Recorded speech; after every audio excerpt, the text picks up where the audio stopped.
กองประชุมสมัยวิสามัญเทื่อที่2ของสภาประชาชนแขวงบ่อแก้วสุดที่4พิจารณาและรับร้องเอาโครงประกอบกงจักการจัดตั้งและบุคลากรของคณะกรรมการปกครองแขวงอย่างเป็นทางการซึ่งได้จัดขึ้นในตอนเช้าของมื้อนี้15ธันวาคม2025ที่สภาประชาชนแขวงภายใต้การเป็นประธานของท่านจอมศรีรัตนาปันประธานสภาประชาชนแขวงเข้าร่วมมีท่านพลจัตวาแป้นคำบุญจันทร์แพงเลขาคณะบริหารงานภาคแขวงรักษาการเจ้าแขวงแขวงบ่อแก้วมีบรรดาคณะประจำภาคแขวงกรรมการภาคแขวงคณะประจำสภาประชาชน2กองบัญชาการและภาคส่วนที่เกี่ยวข้องเข้าร่วมรับฟังการรายงานสภาพการจัดตั้งปฏิบัติแผนพัฒนาเศรษฐกิจวัฒนธรรมสังคมรอบด้านตลอดระยะผ่านมาจากท่านพลจัตวาแป้นคำบุญจันทร์แพงเลขาคณะบริหารงานภาคแขวงรักษาการเจ้าแขวงแขวงบ่อแก้วที่ได้ยกให้เห็นด้านดีผลงานการเคลื่อนไหวซี่นำพาเวียกงานรอบด้านพร้อมทั้งกล่าวล้าหน้าที่และได้มอบเวียกงานดังกล่าวให้สภาประชาชนแขวงเป็นผู้พิจารณาแต่งตั้งเอาประธานห้องประธานคณะกรรมการปกครองแขวงรับผิดชอบโดยกงเพื่อสืบต่อจัดตั้งปฏิบัติเวียกงานให้ได้รับผลสำเร็จอย่างตั้งหน้ากองประชุมสมัยวิสามัญเทื่อที่2ของสภาประชาชนแขวงสุดที่4ในเทื่อนี้แม้นได้เฮ็ดเป็น2วาระในนี้วาระที่1แม่นเสนอพิจารณารับร้องเอาโครงประกอบกงจักการจัดตั้งของคณะกรรมการปกครองแขวง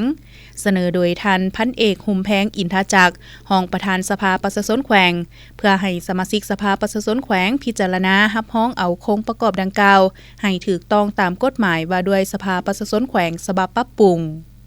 คณะประจำสภาประชาชนแขวงขอถือเป็นเกียรติอย่างสูง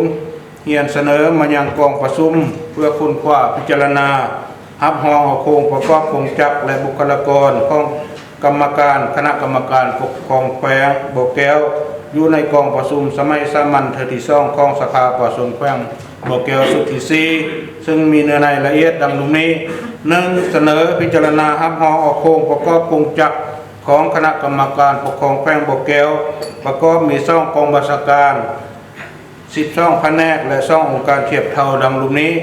1. กองบัญชาการทหารแขวง 2. กองบัญชาการป้องกันความสงบแขวง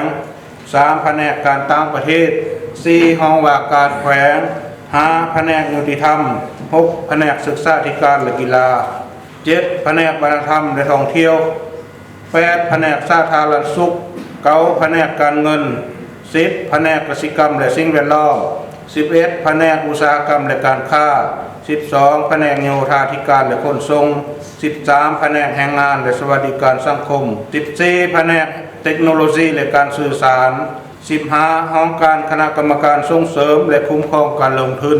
16. องค์การพัฒนาและบริหารตัวเมือง 2. เสนอพิจารณารับรองเอาการแต่งตั้งประธานห้องประธานคณะกรรมการปกครองแขวงจำนวน3ท่าน ซึ่งมีรายชื่อดังนี้ 1. ท่านพลจัตวาสุภจันทร์ศิลาเพชรเป็นประธานคณะกรรมการปกครองแขวง 2. ท่านคำแสงสุริยะวงศ์เป็นรองประธานคณะกรรมการปกครองแขวง 3. ท่านขั้นทองธรรมวงศ์เป็นรองประธานคณะกรรมการปกครองแขวง 3. เสนอพิจารณารับรองเอาบรรดาท่านหัวหน้า2กองบัญชาการหัวหน้าแผนกหัวหน้าองค์การเทียบเท่าแผนกจำนวน16ท่านหญิง2ท่านซึ่งมีรายชื่อดังนี้ 1. พันเอกแสงเพชรแสงมณีเป็นหัวหน้ากองการทหารกองบัญชาการทหารแขวง 2. ท่านพลจัตวาจันทร์พรเพชรคำศรีเป็นหัวหน้ากองบัญชาการป้องกันความสงบแขวง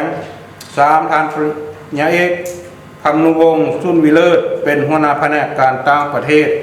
4. ท่านศิรัตน์แจ้งดาราเป็นหัวหน้าห้องว่าการแขวง 5. ท่านสุรเดชบรรดากรเป็นหัวหน้าแผนกยุติธรรมแขวง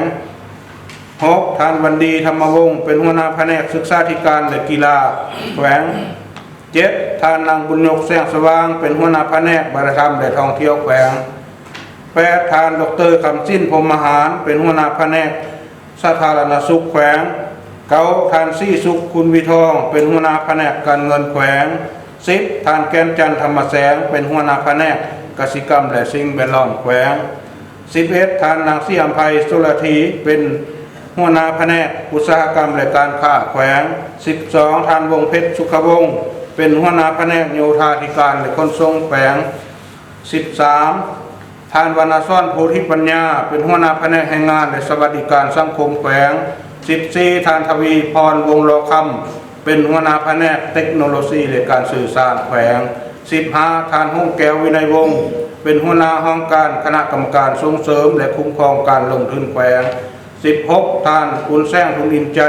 เป็นหัวหน้าองค์การพัฒนาและโบราณตัวเมืองแขวงวาระที่2ท่านคำจันทร์อินทจักรกรรมการพรรคแขวงห้องประธานสภาประชาชนแขวงได้เสนอพิจารณารับรองเอาการแต่งตั้งประธานศาลประชาชนแขวงหัวหน้าองค์การอัยการประชาชนแขวงบ่อแก้วและพิจารณารับรองเอาการแต่งตั้งประธานองค์การกวดการรัฐและหัวหน้าองค์การต้านการส่อราษฎร์บังหลวงคันแขวงเพื่อให้สมาชิกสภาประชาชนแขวงพิจารณา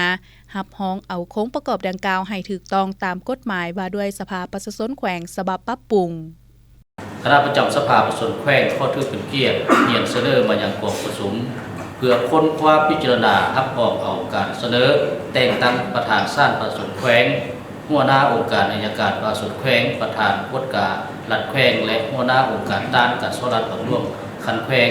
อยู่ในกองประชุมสมัยวิสามันเทือที่สอบของสภาประชาชนแขวงสุดที่4ซึ่งมีรายละเอียดดังนี้ตำแหน่งหนึ่งเสนอพิจารณารับรองเอาการแต่งตั้งประธานศาลประชาชนแขวงและหัวหน้าองค์การอัยการประชาชนแขวงซึ่งมีรายชื่อดังนี้ 1. ท่านบุญศรีโพธิราชเป็นประธานศาลประชาชนแขวงบ่อแก้ว 2. ท่านคำนวณกรเป็นหัวหน้าองค์การอัยการประชาชนแขวงบ่อแก้วตำแหน่งที่2เสนอพิจารณารับรองเอาการแต่งตั้งประธานองค์การกวดการรัฐแขวงและหัวหน้าองค์การต้านการส่อราษฎร์บังหลวงคันแขวงซึ่งมีรายชื่อดังนี้ 1. ท่านผอ.สมคิดวงศ์ปัญญาเป็นประธานองค์การกวดการรัฐแขวงและหัวหน้าองค์การต้านการส่อราษฎร์บังหลวงคันแขวงจากนั้นสมาชิกสภาประชาชนแขวงได้มีคำเห็นอย่างกงไปกงมาเพื่อพิจารณารับรองเอาโครงประกอบกงจักรของกรรมการคณะกรรมการปกครองแขวงบ่อแก้ว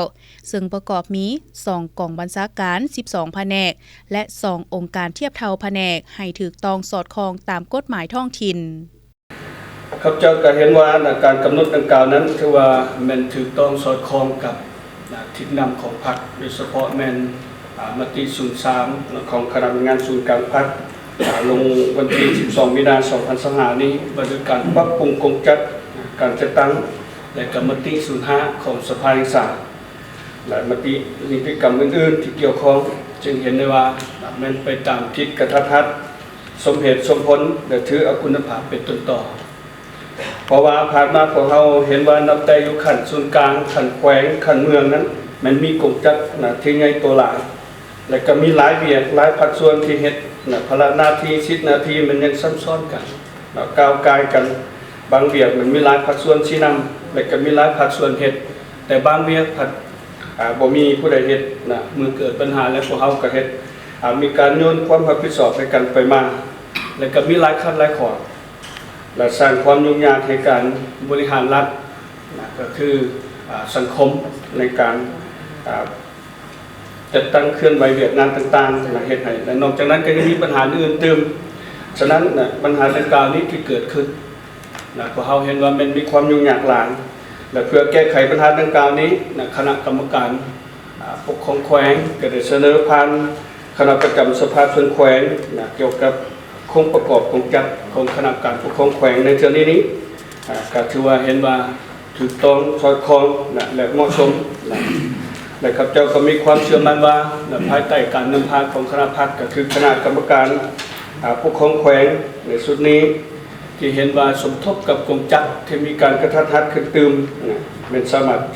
แก้ไขปัญหาต่างๆที่เกิดขึ้นและนำพาแขวงบ่อแก้วของพวกเรานี้ได้รับการพัฒนายิ่งขึ้น